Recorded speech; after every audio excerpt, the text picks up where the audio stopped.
One, two, three.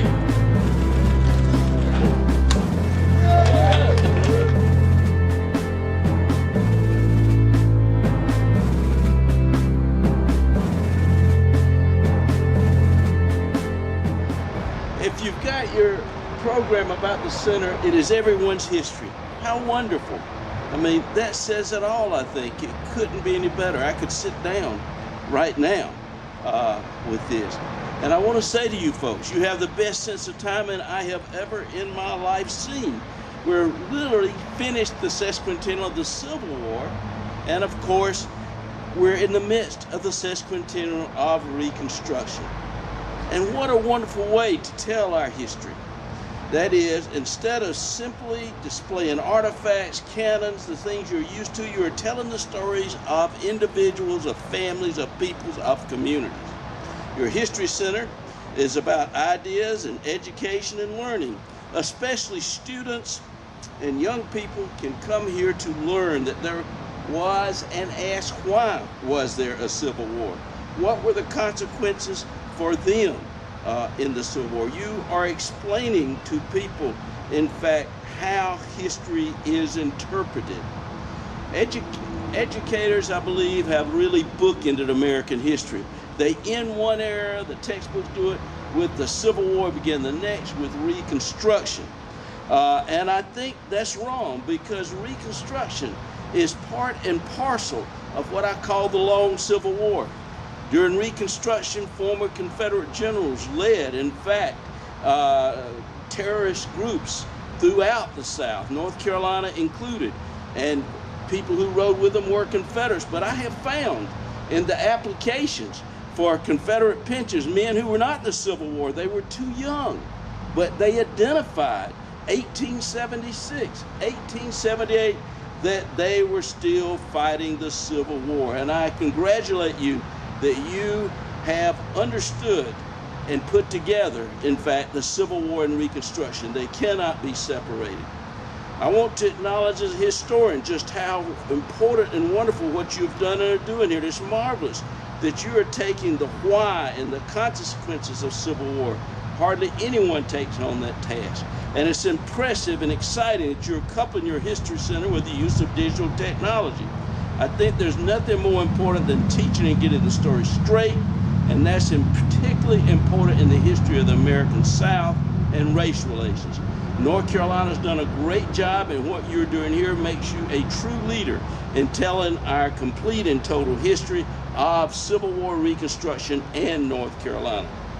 I don't know everyone who was involved, but I know that this important work began with an old friend of mine, Jeff Crow, when he was at the State Archives. David Winslow, Mac Healy, and Mary Lynn Bryan have put their hearts and souls into this. I know that. And I know there are many others as well. So I want to digress just a moment. You've heard a lot about Juneteenth, but I think we do need to acknowledge Harry Jones, who was beloved by many. He was a curator and a planner for this center, and who actually gave a Juneteenth talk, which has now become a tradition as a way to honor. Harry, who died in 2018, was a U.S. Marine veteran and leading authority on African Americans, and particularly the role of African Americans in the Civil War. And that reminds me, I think this is the first time I've been back to this area since my basic training. Very different welcome I had in 1968-69. Now, not by proclamation or emancipation on January 1st, 1863, but 2.5 years later, on June 19, 1865, the enslaved people of Texas learned that they were no longer enslaved. Ever since this momentous declaration, June 19th has been celebrated as Emancipation Day in Texas, with the unique and distinctive moniker of Juneteenth. It is a day of jubilee, of celebration, of remembrance of the resilience of a people. This holiday remains, I think, one of the many reminders of the complex history of emancipation and freedom in the United States. One lesson we can learn from that is that laws do not matter unless they are enforced. That's as true today as it was in 1863. Now, laws truly matter. but it matters how they are interpreted as essential to freedom, especially for minorities, and that's the point of a new book that I'm co-authoring with a long-term civil rights lawyer, Armin Durfner. And I think it's important to remember that as one of the lessons we can learn in history. Now, people have always been interested in the Civil War. Of course, it's the bloodiest war in our history, but also I think because it has posed in a crucial way what became persistent themes in American history: the character of the nation and what is the place and the fate of African Americans. And I think you can read that latter part in a larger meaning to say, what is the place of all sorts of people perceived as different, what we think of as pluralism today in our democracy. So consequently, scholars have been vitally interested in the Civil War, seeking out the clues for the identity of America. But I argue we've looked in the wrong place. I think Reconstruction is the most important and least understood, and I also believe the most progressive period in United States history. If we can locate the identity of America anywhere, I think it's not in the Civil War, but it's in Reconstruction, where we hammered out who we are, what we're going to do with what happened with the Civil War, and how we in a nation have done and do things. Ironically, the very issues being hammered out then are the issues that we as Americans are most concerned with now.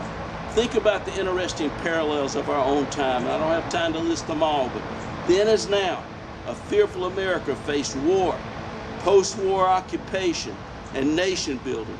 We think that terrorism began in the United States in 2011, but it didn't begin then, of course. It's 2001, it's 9/11.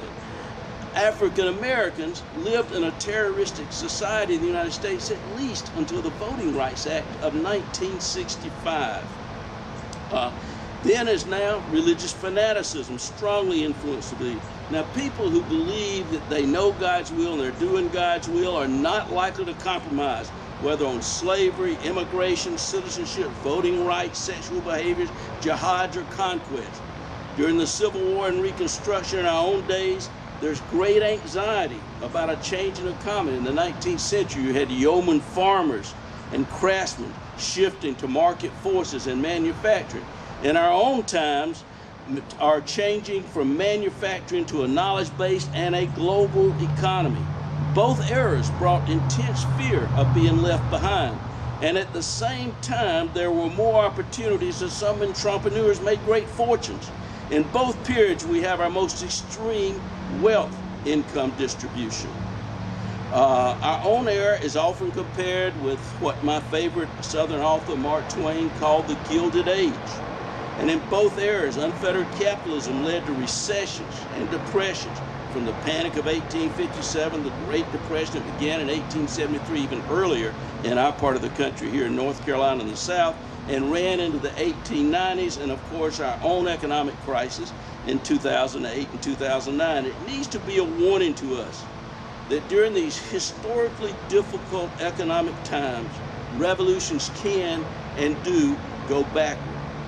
As in the Great Depression in 1873 into the 1890s, racial idealism and minority rights are often sacrificed when the economic pie shrinks. Often they're put aside. Our own cultural wars then parallel those of the 19th century in intensity, let's hope not in result, including the issue that I thought would never come back, and that is of disunion, which I thought was long solved by the Civil War. But it's again arisen and seems again to be tied to race. Questions of race still tear at the fabric of our supposedly egalitarian society, at our system of justice and law. As former Attorney General Eric Holder reminded us in what became a very controversial statement at the time, and I quote, "In things racial, we have always been, and I believe continue to be, in many ways, essentially a nation of cowards."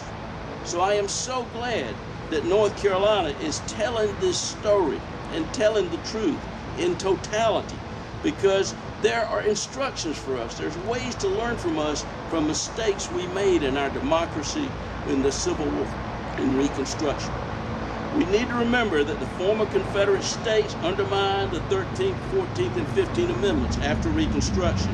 That too brief experiment in interracial democracy ended, and it took the civil rights movement of the 1960s, which historians now call the Second Reconstruction, and it took the Civil Rights Act of 1964 and the Voting Rights Act of 1965 to reestablish those rights.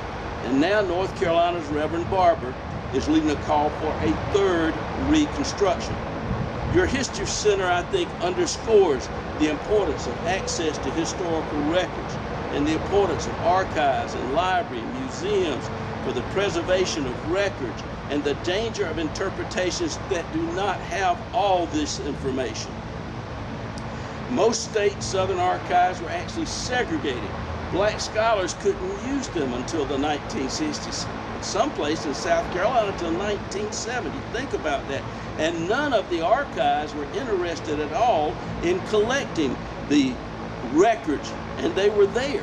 They were there that African Americans had to tell a different story than those that were preserved in our archives now. To give you a good example, I was actually writing this book, Penn Center.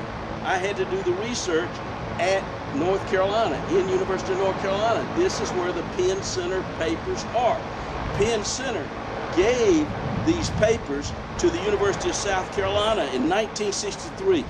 Think of that date, 1963, with one stipulation, that anybody could come in and research those papers. If you don't know about Penn Center, you should read that book. You should buy it, because I don't get a penny of it. All the proceeds go to Penn Center, so I can hawk that one with a clear conscience. Normally I tell people that, you know, I will go with them to the tax audit to tell them if they buy one of my books that it's totally tax deductible. And I will argue the day to the cows come home that my grandchildren are the most gifted children in the world, and all proceeds go to gifted children. So, but that one does not go to my grandchildren. It was because of that. And why did North Carolina?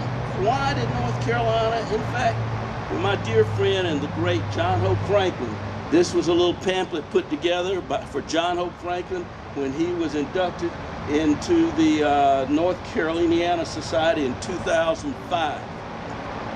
And I love the title here. You folks in North Carolina have a great way of coming up with titles. North Carolina Conundrum. And it really was.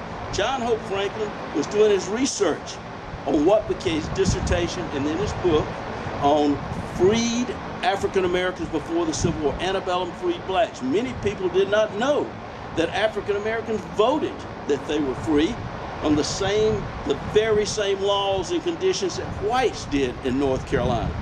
And in fact, what John Hope showed is that their votes mattered. It influenced elections, so people had to choose candidates that represented a pretty broad spectrum when they were voting. And it's not until the Nat Turner Rebellion that they changed that, and then African Americans don't vote again. Well, John Hope came down to research in North Carolina, and of course the archives were segregated. So he couldn't go into the reading room in the archives. So the archivist said, well, and John made the argument, I've got to do my dissertation. I'm at Harvard. I've got to have my dissertation. I've got to do it. So the archivist let him go into the archive, set up a desk back where the sources were. So whites, then the white scholars come on. It's not fair. John Hope Franklin is getting special privilege. He gets to be back where the sources are. Reminds you of the arguments of affirmative action, doesn't it? So you integrated in North Carolina early because of John Hope Franklin, and it's made a huge difference. If you look at the collections of the Oral History Project, University of North Carolina, the North Carolina State Archives, and what you're doing here, and the Behind the Veil Project, do very wonderful. Well, we need that variety of sources, and we actually need a variety of general interpretations of a historical event. It expands our thinking. Although it's complicated by private societies, Southerners are far more concerned with their history than Yankees are. Now that's debatable, but I think it's true. North Carolina established its state archives in 1903 when the North Carolina legislature worked with Dr. Frederick Old. It was established as the North Carolina Historical Commission. R.D.W. Connor was the first secretary of the commission, and he later became the first archivist in the United States in 1934. Now, by contrast, New York City did its archives, and it is limited only to government records, and it was not created until 1971. The obsession, I think, can be explained maybe not from the best of reasons, but there's a lot to do with the lost cause mentality that had Southerners do it. But also think about this in Southern history. At least 75% of white Southern men of age fought in the Confederacy.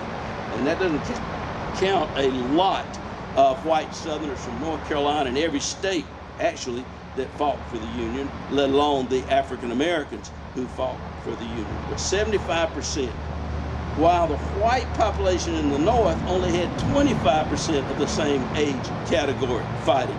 So you can see why Southerners have been obsessed with the Civil War and things.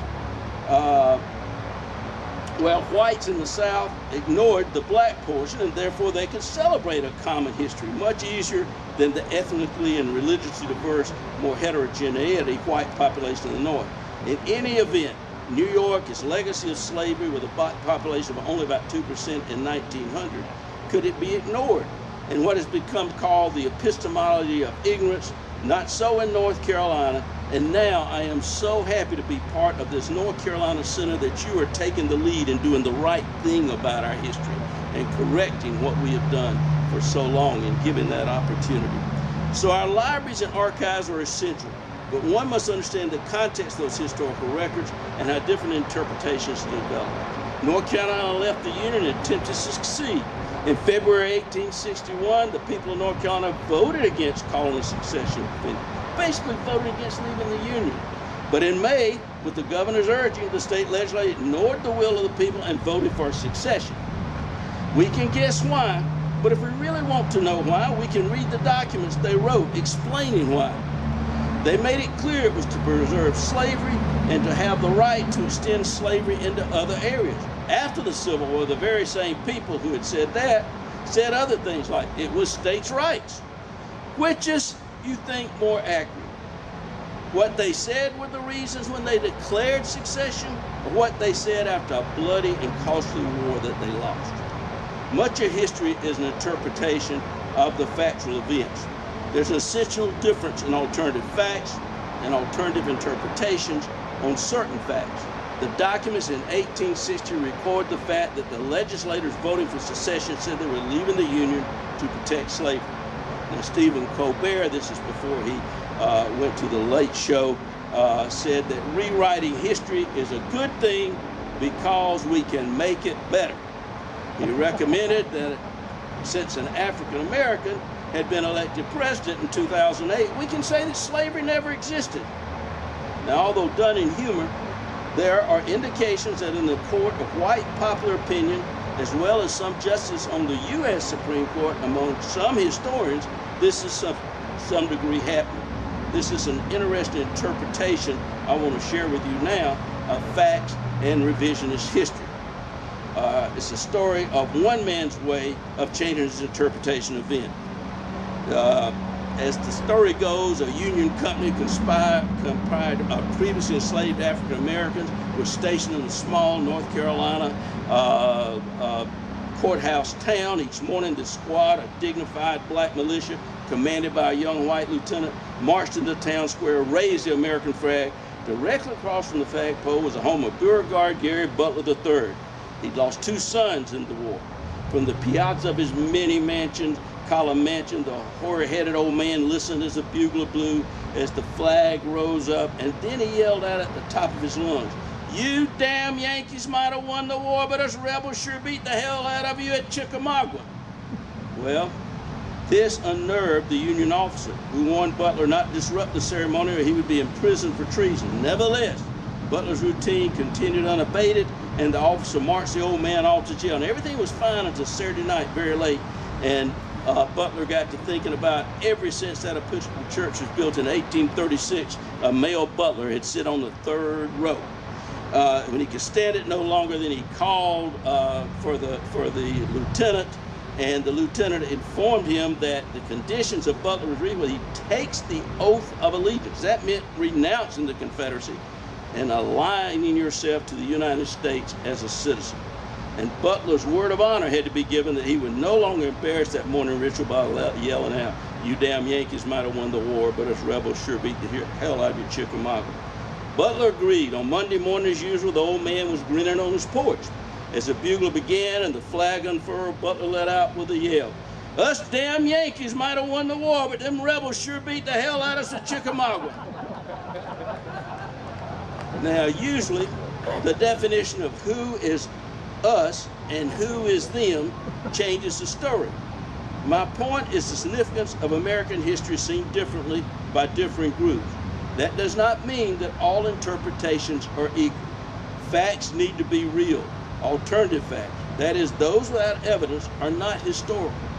In what historians now call postmodern theory, we can all agree that all interpretations are created and constructed, but it matters what you construct that story out of, just like the Three Little Pigs story that I read my children. These are complicated issues and may require compromises. We need to own and analyze our complicated legacies, to understand the historical context of the times, and to understand the complexities of human nature. And where does the general public learn their history? Not from the books of scholars. Rather, my grandchildren would have a large educational fund, but from things we memorialize. In fact, like these buildings, like the statues that are on townhouse squares, all of these markers and things are telling a lesson and teaching history. People learn from these, and I am so happy they're now going to be learning from this amazing historical center that you have created. Underscoring the great work you're doing here in North Carolina, the History Center and Public History, we send an important message by whom we choose to memorialize with statue. There's a controversy over toppling statues, a tradition that goes back to the Revolution in the United States, the removal of the statues of George III. We don't have time to discuss that issue, but I will add that current technology, barcodes on your iPhone or your Android smartphone, IT, historical sites and monuments can now present a much more accurate and complete assessment, even of statues that are already there that just tell one side of the story. You can even get, your entertainment, some historian giving a lecture if you're, that sad, bad, awful entertainment. Cancel culture is a political issue, but I want you to think about it. We also have been canceling important parts of our history for generations. At this moment, our nation is wrestling with Tulsa 100 years ago, 1921, and many white Americans, and some African Americans, in fact, are surprised to hear that event. They never learned about it in the history books, and are wrestled with Tulsa. You have had to wrestle with, and I think have done a good job with your own 1898 Tulsa, Wilmington, and the Wilmington coup d'etat, where a elected interracial group between the Republicans and the People's Party, the Populist Party, and it was a coup d'etat. There's no other way to call it. Overthrown. Nobody intervened to do anything about it, and so many kids go. I have a lot of details on Wilmington, but this is not what the talk is about, Wilmington. Suffice it to say here that some argue it is best not to examine too closely these terrible, terrible incidents of the past. But I believe that until we do, we will not understand how our other citizens feel about things and why they see things differently than we do. And how it is influenced, help us understand how these tragedies have influenced their attitudes and their lives. My mom taught me a lot of things, and one of them, you don't sweep your problems under the rug, because you're going to trip over them down the road somewhere, and I'm afraid doing it now. And it's a warning, and I'm so glad this center is here to help with that very issue. With the current issues of council culture, I want to share that I am part of that generation of scholars that came of age with the Vietnam War, and who for various reasons we rejected the idea of heroes. Another lecture, I won't take you from that 50-minute thing, but partly because so many of us were social historians. We were not interested in the great white men that had sort of dominated American history. I was very fond of Southern history of telling how the great white leaders like Robert E. Lee or Zubin Vance or Jefferson Davis had turned the Confederacy prematurely great. My wife told me never tell that joke. I shouldn't listen. Nobody's ever laughed at it. On years of reflection, it's good to understand that heroes, whoever they are and who they are for people, are people just like us with their good and bad qualities and often their own personal demons.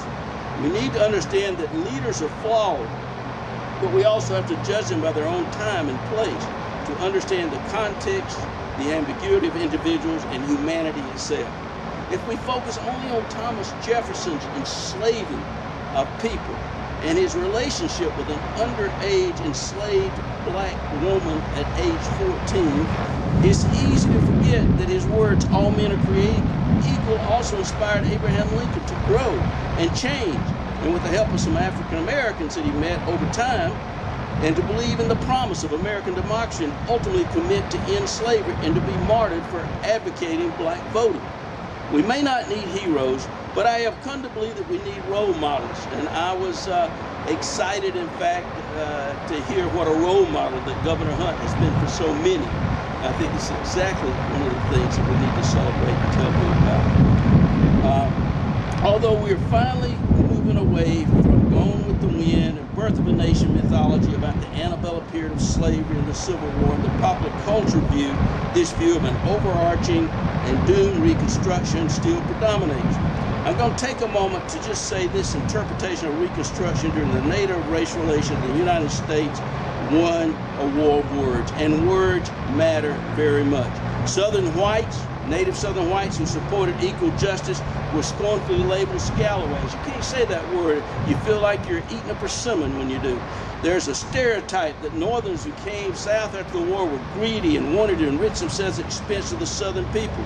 And because they were so poor, they carried everything in these cheap carpet bags that were originally called carpet bags. But many more others came to help, missionaries and teachers. And they also, many were assassinated and they lived lives of danger. And then I cannot help but as a person of faith to say I object strongly to the use of this very meaningful religious term, redemption, to define the violent overthrow of all the incredible progress made from the 13th, 14th, and 15th Amendments. Now, when I studied Civil War at Princeton with Jim McPherson in 1969, people just thought there was no way the South could have won. It wasn't continued. Vietnam showed us, in fact, what a nation that is under-resourced can do against a more powerful nation. Now, historians grant continued Civil War. In fact, they show how close the Confederacy came to winning that war. I think one of the things that's important for the History Center to highlight, in fact, is the contingency of Reconstruction, especially Reconstruction's successes as an interracial democracy on the local level where a new grassroots alliance flourished. Ask yourself, if Reconstruction was such a failure, why did Southern whites have to use terrorism and fraud and violence to overthrow an interracial Republican Party that was duly and illegally elected in a democracy?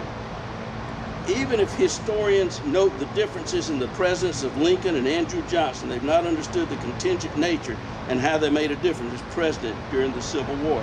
Abraham Lincoln espoused reconciliation along with resolve.